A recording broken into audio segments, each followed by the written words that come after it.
하지 아니하였더라. 아멘.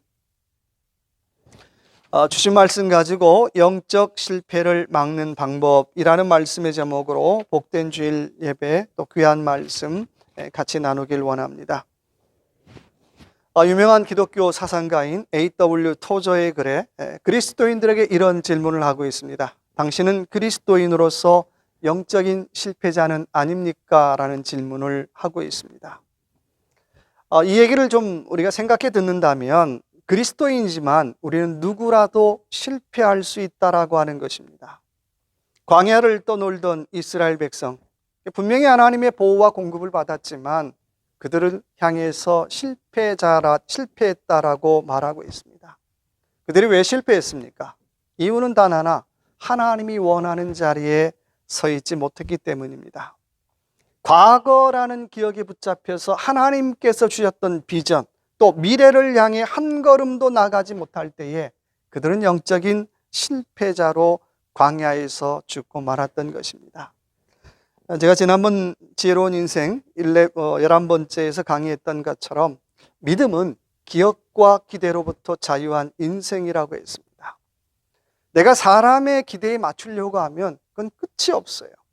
오늘은 좋았는데 내일 또 기대에 불만족스러워요. 그래서 믿음이 뭡니까? 라고 질문한다면 믿음은 사람의 기대와 기억으로부터 자유로운 것. 그럼 내 마음대로 살겠습니다. 그 얘기가 아니고요.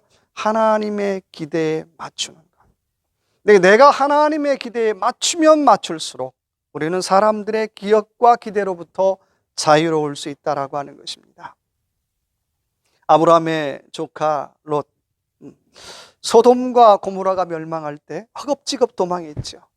근데 그는 하나님 바라보시기에 실패자가 되고 말았어요. 왜 그랬을까요?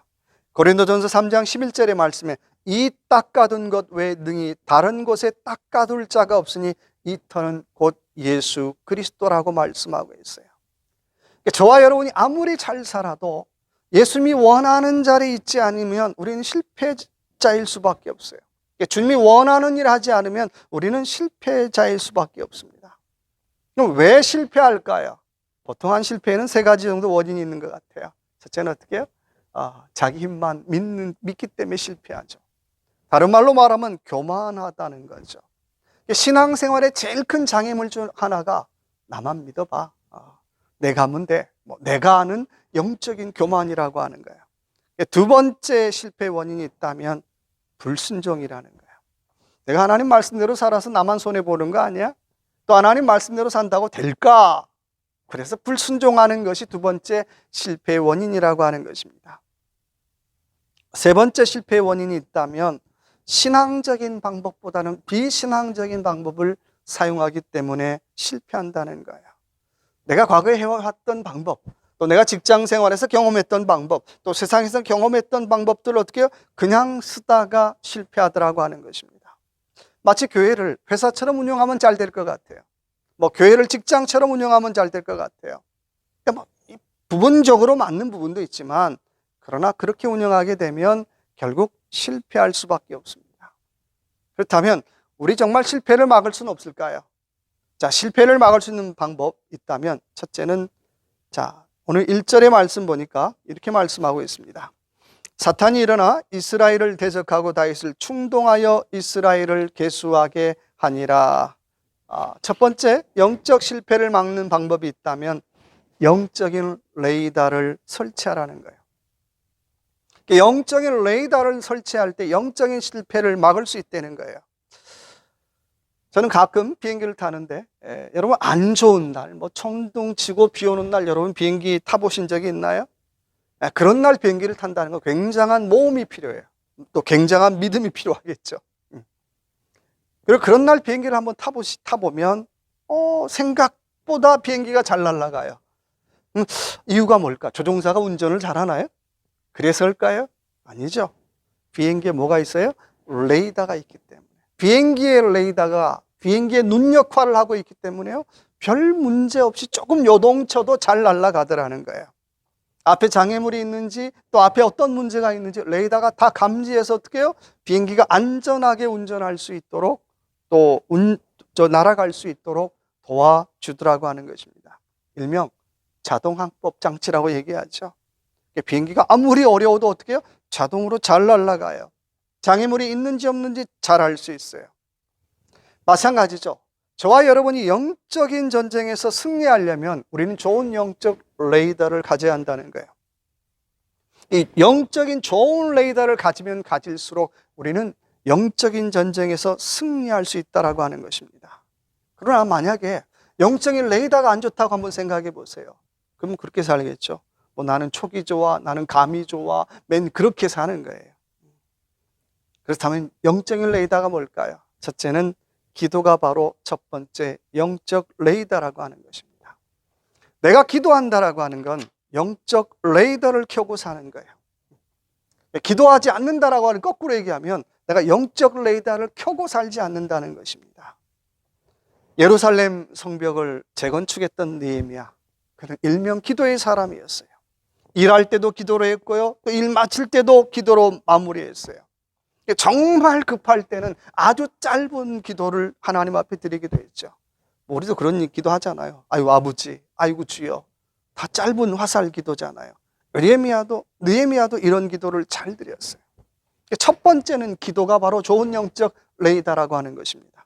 두 번째 영적 레이더는 바로 하나님 말씀이라는 거예요. 내가 말씀을 읽는 순간 하나님 앞에 또 하나님 말씀을 읽는 순간 영적인 레이더를 켜놓는 거예요. 에베소 6장 14절의 말씀에 진리로 허리띠를 띠고 구원의 투구 곧 성령의 검 곧 하나님의 말씀을 가지라라고 말씀하고 있습니다.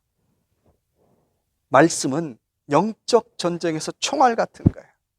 저와 여러분이 하나님 말씀을 읽을 때마다 날마다 어떻게 해요? 총의 총알을 장전하는 기분으로 읽으시라는 거예요.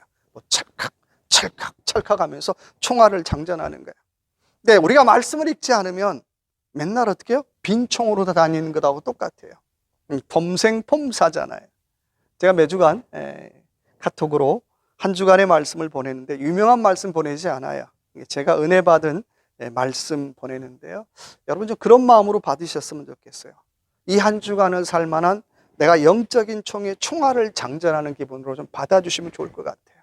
그래야 영적 전쟁에서 어때요? 밀리지 않고 승리할 수 있죠. 세 번째 영적 레이더가 있다면 순종이에요. 하나님 말씀 앞에 내가 순종해보는 것, 그게 세 번째 영적 레이더라고 말씀하고 있습니다. 하나님께서 사울에게 이렇게 말씀하시죠. 순종이 뭐예요? 제사보다 낫다고도 말씀하고 있어요. 하나님이 정말 원하는 것이 있다면 거창한 것보다는 그냥 내 말씀 좀, 내 말에 순종했으면 좋겠어, 내 말대로 해줬으면 좋겠어, 그거잖아요. 저와 여러분의 신앙생활에 이 세 가지 영적 레이더만 있으면 우리는 사단이 일어나는 때를 알 수 있어요. 사단이 움직이는 때를 알 수 있어요. 사단이 일하는 시간을 알 수 있어요. 그리고 사단이 일어날 때 은혜로 믿음으로 막을 수가 있다라고 하는 것입니다. 두 번째, 실패하지 않는 두 번째 키가 있다면 오늘 1절의 말씀 다시 한번 보니까요. 사단이 일어나 이스라엘을 대적하고 다윗을 충동하여 이스라엘을 계수하게 하니라. 두 번째, 영적으로 실패하지 않는 두 번째 열쇠가 있다면 숫자 노름에 빠지지 않으면 실패하지 않습니다. 다윗이 블레셋과의 전투에서 승리했어요. 그 다음에 어떻게 하고 있어요? 샴페인을 터뜨리고 있죠. 숫자 노름에 빠지고 있어요. 승리한 다음에 우리 군사가 얼마나 되지? 나와 함께한 군사가 얼마나 돼? 한번 파악해봐. 그리고 군사를 세기 시작을 해요. 왜 셌을까요? 아마도 군사를 센다라고 하는 건 우리 군대가 이 정도 되는구나, 그러니까 이겼지, 그런 착각이 들게 하더라고 하는 것입니다. 한국에 세계에서 제일 큰 교회 50개 중에 24개가 있어요. 신문마다 매일 보도하는 게 한국의 크리스찬이 얼마나 됩니까? 라고 하는 질문에 1000만이라고 얘기해요. 저는 그 숫자를 볼 때마다 그런 궁금증이 있어요. 정말 1000만일까? 혹시라도 부풀린 거 아닐까? 세상 말로 혹시라도 좀 뻥튀긴 거 아닐까? 그런 생각 들어요. 정말 질문해 봐야 되죠. 크리스찬이 얼마나 되는가가 아니라 정말 신자가 얼마나 될까? 정말 성도의 숫자가 얼마나 될까? 우리는 한번 질문해 봐야 돼요. 사도행전 2장 47절에 초대교회의 모습이 나오는데 이렇게 표현하고 있습니다. 초대교회는 구원받은 사람이 더해지더라라고 표현하고 있어요. 여러분, 어떤 교회가 건강한 교회일까요? 날마다 구원받은 사람이 더해지는 교회가 건강한 교회예요. 구원받은 사람이 더해지는 교회가 좋은 교회예요. 여러분, 교회가 아무리 다른 일을 잘해도 구원받은 일, 다른 말로 말하면 한 사람을, 한 성도를 구원시키는 일을 소홀히 하면 교회는 교회로서의 사명을 잘 감당하지 못하는 거겠죠. 교회는 구원받은 사람들이 더해질 때 좋아지는 거예요. 유명한 오픈도 선교의 보고에 따르면 신앙생활에 있어서 가장 박해가 심한 나라 두 나라를 꼽고 있어요. 첫째는 아프가니스탄, 두 번째는 북한. 날마다 랭킹 1, 2위를 다투는데요. 근데 중요한 건 아프가니스탄에도 지하교회가 있고요, 북한에도 지하교회가 있다는 거예요. 북한에 있는 지하교회 교인들이 성찬식을 한대요. 근데 우리처럼 떡과 포도주는 생각할 수도 없죠. 맹물과 강냉이 부스러기로 성찬식을 해요. 예배당은 꿈꾸지도 못하니까 매주 옮겨 다니면서 예배를 드린다는 거예요. 성경책은 더 꿈꾸지도 못하니까 어때요? 한 사람이 성경 말씀을 외워서 그날 예배를 인도해요.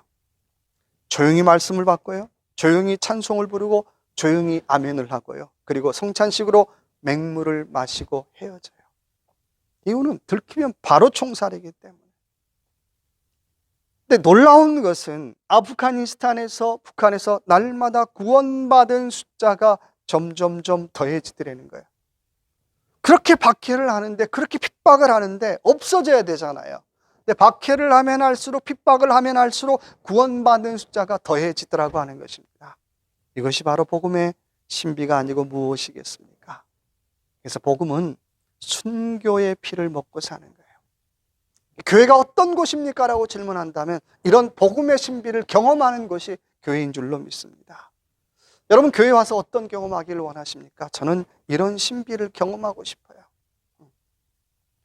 우리가 몇 명이다, 몇 명일까, 이런 숫자 노림이 아니고요, 이게 교회지, 정말 날마다 구원받은 사람들이 더해지구나라고 하는 그런 감동과 감격이 있을 때 비로소 교회라고 하는 것입니다.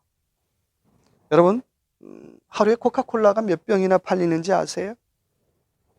하루에 10억 병 팔린다는 거예요. 근데요, 코카콜라의 라이벌 회사가 뭐죠? 펩시죠. 근데 어느 날 코카콜라가 펩시하고 경쟁을 포기했어요. 코카콜라의 관심은 늘 펩시밖에 없어요. 우리가 조금 더 팔았어. 하루에 10억 병 팔았어. 근데 놀라운 것은 코카콜라가 펩시하고 경쟁하면서 우리가 10억 병을 팔았어라고 축하할 때에, 여러분, 다른 음료수는 얼마나 팔렸을까요? 매일 470억 병의 다른 음료수가 팔리더라는 거예요. 그래서 코카콜라가 그런 고백을 해요. 우리는 실패했습니다. 펩시하고 경쟁하면서 날마다 숫자 노름에 빠질 때 다른 음료수가 더 많이 팔리더라는 거예요. 사업도 마찬가지고요, 우리도 마찬가지죠. 그래서 원하기는 저와 여러분의 삶 속에 몇 명이야, 이런 숫자 노름이 아니라 정말 교회에 와서는 하나님의 신비를 경험할 수 있는 저와 여러분의 삶이 되시길 주님의 이름으로 축원합니다. 세 번째, 실패하지 않는 방법, 세 번째 있다면 하나님의 감동과 사단의 격동을 구분하고 살라고 하는 것입니다. 여러분, 하나님이 우리에게 주신 것이 있다면 감동이에요. 근데요, 거꾸로 마귀가 주는 것이 있다면 격동이에요. 급함이죠. 서두름이에요. 히브리 말로 야세트라는 말인데 그 말은 들쑤셨다라는 뜻이에요. 우리가 하나님의 일을 하면서 자꾸 여기저기 막 들쑤시고 다니면 안 된다는 거예요. 내가 자꾸 들쑤시고 다니면 누가 역사해요? 사단이 역사하죠. 18세기 영국의 설교가 조지 휘플디는 왜 마귀가 그런 일을 할까? 이런 질문에 이런 대답을 해요. 우리와 하나님 사이에 그 사랑을 질투해서 들쑤시고 다닌다라고 얘기를 하고 있습니다. 여러분, 게 뭘 하든지 간에 너무 들쑤시고 다니지 말라는 거예요. 정말 우리가 하나님의 일을 하려면 정말 감동받아서 일하라고 하는 것입니다. 그래서 저와 여러분에게 일할 때 왜 그 일 왜 하십니까? 라고 누가 질문한다면 나 하나님 감동받아서 일하는 겁니다 라고 당당히 얘기할 수 있어야 한다라고 하는 것입니다. 한 번이 아니고요, 두 번이 아니고 정말 세 번쯤 나 정말 하나님 감동받아서 일합니다라고 하는 고백이 있다면 그 일 하라고 하는 것입니다. 종종 그런 분 봐요. 목사님, 제가 기도했으니까요, 기도했으니까 감동받았을 겁니다. 그건 아니죠. 기도한 건 기도한 거고 감동받은 건 다른 거라는 거예요. 기도했다고 감동받지는 않더라는 거예요. 교회 일을 하는 원칙이 있다면 감동 없이 하지 말라는 거예요. 남들이 하니까 하고요, 그 사람 하니까 하고요, 또 내가 직분이 있으니까 하고 그러지 말라는 거예요. 정말 내가 하나님의 일을 하는 데 있어서 나는 감동받아 일하길 원합니다. 내가 하나님 감동받아 일하지 않으면 자칫 잘못하면 사단의 어떻게 해요? 격동으로 일할 수 있어요. 저 사람 일하니까 나도 하고요, 내가 직분이 있으니까 하고요, 누가 하니까 하고요. 근데 사단의 격동으로 일하면 특징이 있어요. 급해요. 서둘러요. 그러다 보면 어때요? 일이 틀어지게 되더라고 하는 것입니다. 4절의 말씀 보니까 이렇게 말씀하고 있습니다. 왕의 명령이 요압을 재촉한지라 드디어 요압이 떠나라고 말씀하고 있어요. 자꾸 누가 서둘러요? 다윗이 서두르고 있어요. 빨리 가서 숫자 세봐. 우리 군대가 얼마나 되는지, 우리 병사가 얼마나 되는지 자꾸 숫자 세는 일을 재촉하고 있어요. 무슨 인구 센서스도 아닌데, 빚받을 일도 아니잖아요. 여러분, 우리는 신앙생활하면서요, 서두름과 긴급함을 우리는 구분하고 살아야 돼요. 내가 지금 서두르는 것이 영적인 긴급함인지 물어보라는 거예요. 근데 그런 질문 없으면 뭐든지 서두르는 건 좋은 건 아니라고 하는 거예요. 창세기 16장에 보면 아브라함이 하나님과 약속한 지 하나님이 아브라함과 약속한 지 30년이 지나도록 아들이 없어요. 그래서 아브라함은 어떡합니까? 서두르기 시작하죠. 그래서 얻은 아들이 뭡니까? 이스마엘이에요. 서두르니까 얻은 아들이 이스마엘이라는 거예요. 근데 이 이스마엘 덕분에 나중에 그 아들 이삭과 얼마나 형제 간의 갈등이 많이 생겨요. 여러분, 저와 여러분도 마찬가지예요. 우리가 영적으로 서두르면 우리가 얻을 수 있는 건 영적 이스마엘이라는 거예요. 사업장이든 마찬가지고요, 가정도 마찬가지고요, 우리의 삶도 마찬가지예요. 그러나 조금 힘들더라도 기다리면 우리는 영적 이삭을 얻게 되더라고 하는 거예요. 우리 참 한국 사람들은 잘 많이 서두르잖아요. 뭐 급행, 속성, 뭐 특급, 미국에 없는 것들 참 많아요. 그러나 아무리 급해도 우리가 바늘을 묶어서 쓸 수가 없잖아요. 신앙은 좀 기다리는 거예요.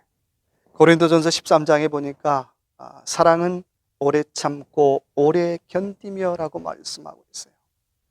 참 우리하고 안 맞는 말이에요. 오래 참는 데다가 오래 견디는 데다가, 신앙생활은 오래 참는 데다가 오래 견디는 것이.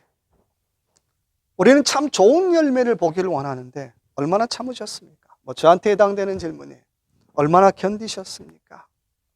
참 참지 못하고 참 견디지 못하면서 우리는 참 좋은 열매를 맺기를 원하더라고 하는 것입니다. 오늘 보면 8절의 말씀 읽지 않았지만 이렇게 말씀하고 있어요. 다윗은 내가 큰 죄를 범했다라고 고백하고 있어요.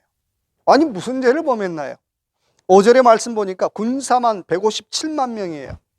사무엘 때보다 27만 명이 늘어났어요. 얼마나 좋을 일이에요. 기쁜 일이잖아요. 근데 숫자가 많아진 것 보고 하나님, 내가 죄를 지었습니다. 내가 하나님 앞에 죄인입니다라고 고백하고 있어요. 어떤 죄인가요? 하나님을 부르면서도 사람만 의지한 죄라고 하는 것입니다. 그래서 14절의 말씀 보니까 하나님 어떻게 하세요? 그날 7만 명을 죽이세요. 그 의미가 뭘까요? 사람 의지하지 말라는 거예요.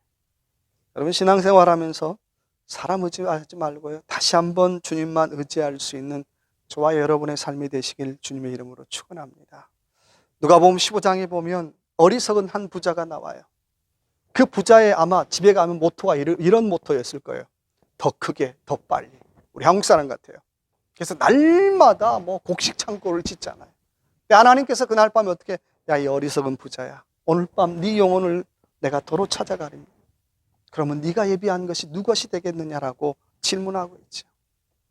여러분, 내가 사람이나 환경만 의지하고 살아가는 순간 우리는 순간 어리석은 사람 될 수 있어요. 원하기는 저와 여러분의 삶 이 한 주간도 다시 한번 영적인 레이더를 설치하고 또 숫자 노름에 빠지지 않고 하나님, 내가 사단의 격동함이 아니라, 급함이 아니라 하나님의 감동으로 일할 수 있는 저와 여러분의 삶이 되시길 주님의 이름으로 축원합니다. 기도하겠습니다. 하나님 아버지, 이 한 주간 살아갈 동안 또 원하고 바라옵기는 우리의 삶 속에 하나님 앞에 정말 하나님의 감동으로 살게 하시고 사단의 급함으로 일하지 않는 우리의 모습이 될 수 있도록 은혜 베풀어 주시옵소서.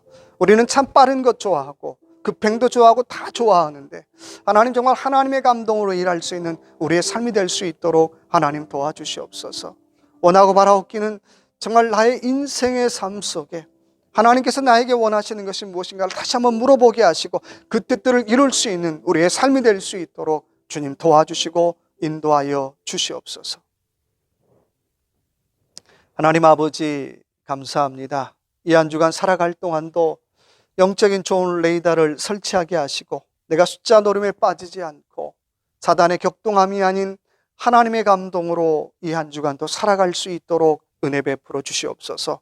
말씀을 레이더로 설계하시고 또 기도를 레이더로 세우게 하시고 하나님 앞에 순종으로 또 영적인 레이더를 세워서 영적 전쟁에서 승리하는 우리 모두가 될 수 있도록 은혜 베풀어 주시옵소서. 지금은 우리 주 예수 그리스도의 무한하신 은혜와 아버지 하나님의 크신 사랑과 성령의 위로 충만 교통하심의 역사가 이 한 주간도 기도로 말씀으로 순종함으로 영적 레이더를 세우고 영적 전쟁에서 승리할 걸로 결단하는 모든 믿음의 식구들 머리 위에, 또 지난 주간 이사를 한 우리 강 집사님, 김국환 권사님 귀한 가정 위에, 또 내일 시카고로 올라가는 우리 김종구, 김명희 귀한 권사님 가정 위에, 또 몸이 불편한 모든 믿음의 식구들 머리 위에 지금부터 영원히 함께 하시길 간절히 축원하옵나이다. 아멘.